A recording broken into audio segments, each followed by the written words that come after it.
Hi, sixth grade.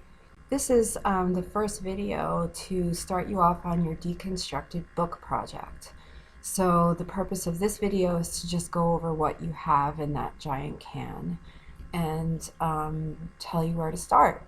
This is not going to be a one-day project. It's going to last probably several weeks because it's something that you would chip away at over time, and snippets of time when you're feeling creative and feeling inspired and your other work needs a break, or you're done, or you've had a ton of outdoor time, or the weather's not good and you can't get outside and you want to do something creative. Go to your sketchbook or go to your deconstructed book. And this is a project that I love dearly. I did my own.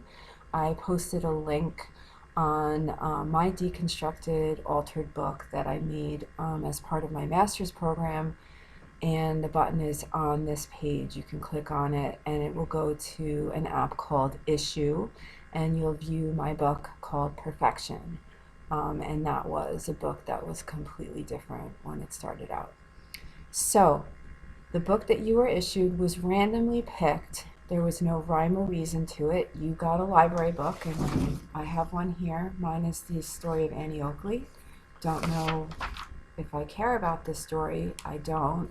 Very interesting old library book with lots of cool art and graphics, and really cool typeface and font design. But as you can see, I've already started to alter it. Altering a book can mean so many different things, and this was an obvious cut through to cut one of the pages. But what I'm looking for, and you can see that in my altered book, is that you can gather a bunch of pages together and tape them into one big thick page. And that just requires masking tape, and you would rip off your masking tape, pull together a whole bunch of pages at once, and that would clump together and you would have less pages to deal with.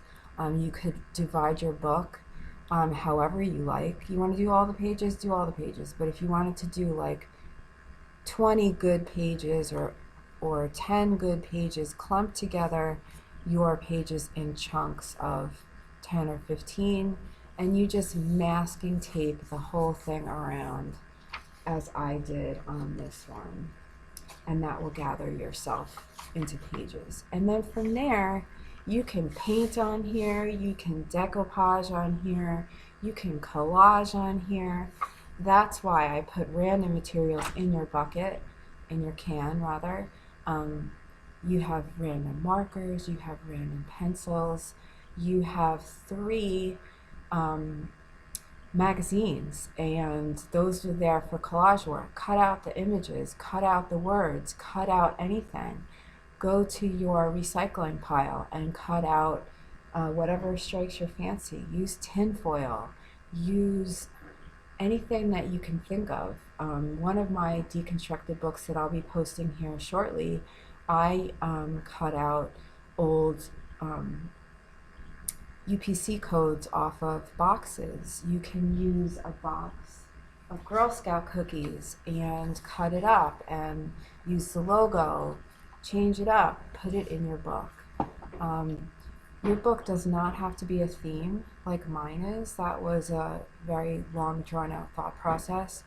I'm looking really more for you to be inspired page by page maybe, or maybe you do have a theme. Maybe you wanted to do your whole altered book about horses, or an animal that you love, or your pets, or your family, or even just the color wheel.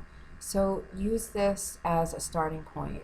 If you have any questions, please email me at jtellini@doverschool.net. And the sky's the limit. Use glue, paste, markers, Sharpies, pencils, pens. I'm looking to see that you have thought outside the box, and use this as a springboard to use it to make yourself feel creative and inspired and do something different. Take care.